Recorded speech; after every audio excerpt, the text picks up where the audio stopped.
প্রতিটি আসনে one box পলিসির মাধ্যমে এই 11 দলীয় নির্বাচনী ঐক্যের পক্ষ থেকে যাকে যেই আসনে মনোনীত প্রার্থী হিসেবে চূড়ান্ত ঘোষণা দেওয়া হবে তার পক্ষে সম্মিলিতভাবে আমরা সকল দলের নেতাকর্মী এবং দেশবাসীকে একসাথে কাজ করার উদাত্ত আহ্বান জানাবো। 11 দলীয় নির্বাচনী এই ঐক্যের শীর্ষ নেতৃবৃন্দের পক্ষ থেকে সকল সাংবাদিক বন্ধুগণকে আন্তরিক শুভেচ্ছা এবং অভিনন্দন জানাচ্ছি, কৃতজ্ঞতা জ্ঞাপন করছি। আমাদের আজকের এই জনাকীর্ণ সাংবাদিক সম্মেলনে আপনারা উপস্থিত হয়েছেন। আল্লাহ আপনাদের সকলকে উত্তম বিনিময় দান করুন। আমি আপনাদের সম্মুখে পবিত্র কোরআনে কারীমের যে আয়াতটুকু তিলাওয়াত করেছি সেখানে আল্লাহ পাক রব্বুল আলামিন আমাদেরকে স্মরণ করিয়েছেন, মানুষকে স্মরণ করিয়েছেন অতীতের এক ভয়াবহ দুঃসহ স্মৃতির কথা এবং সেই দুঃসহ সময় থেকে, অত্যাচার, জুলুম, নির্যাতনের জাতাকল থেকে মহান আল্লাহ পাক রব্বুল আলামিন তার সাহায্য এবং তার আশ্রয়ের মাধ্যমে কিভাবে মানবতাকে মুক্তি দান করেন তার সেই অবারিত নিয়ামতের কথা স্মরণ করিয়ে দিয়েছেন। আমরা স্মরণ করছি বাংলাদেশের 15 বছরের ভয়াবহ দুঃশাসনের সেই দুর্বিষহ সময়ের কথা স্মরণ করছি। সেই 15 বছরের দুর্বিষহ জুলুম নির্যাতনের জাতাকলে পিষ্ট হয়ে বাংলার প্রতিটি জনপদ থেকে যে সকল ভাই বোনেরা শাহাদাত বরণ করেছেন, গুম, খুন, হত্যাকাণ্ডের শিকার হয়েছেন। 2009 সালের পিলখানা ট্র্যাজেডি, 2013 সালের শাপলা চত্বরের গণহত্যা, 2015-16 সালের যেই বিরোধী দলীয় আন্দোলন দমন, 2021 সালের বাংলাদেশের স্বাধীনতার সুবর্ণ জয়ন্তী উদযাপনকালে প্রতিবাদ মুখর জনতার উপর যে দমন পীড়ন, সর্বশেষ 2024 সালের জুলাই বিপ্লবে দেড় সহস্রাধিক তাজা প্রাণ যাদের রক্ত এবং জীবনের উপর বাংলার মাটি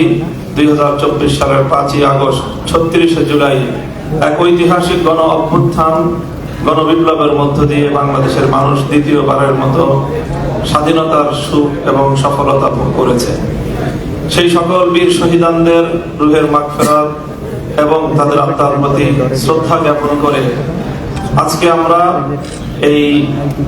সাংবাদিক সম্মেলনের, ঐতিহাসিক সাংবাদিক সম্মেলনের মধ্য দিয়ে একটি নির্বাচনী ঐক্যের ঘোষণা, বিস্তারিত যে আমাদের ঘোষণা আজকে আমরা দিতে যাচ্ছি।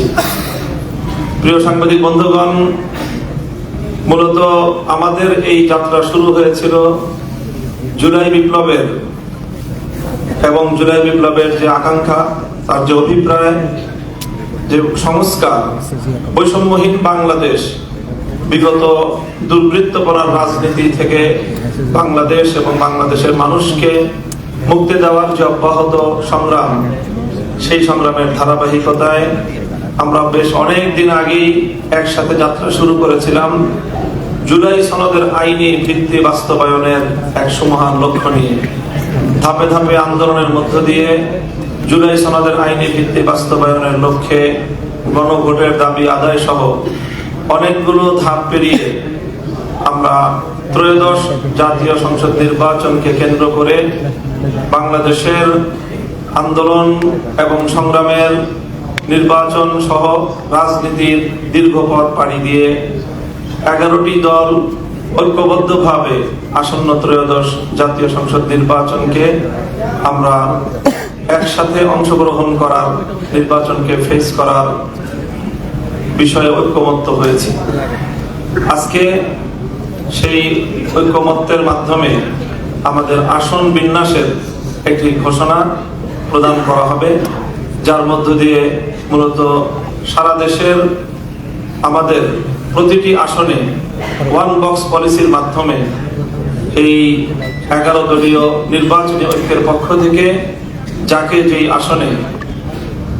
মনোনীত প্রার্থী হিসেবে চূড়ান্ত ঘোষণা দেওয়া হবে তার পক্ষে সম্মিলিতভাবে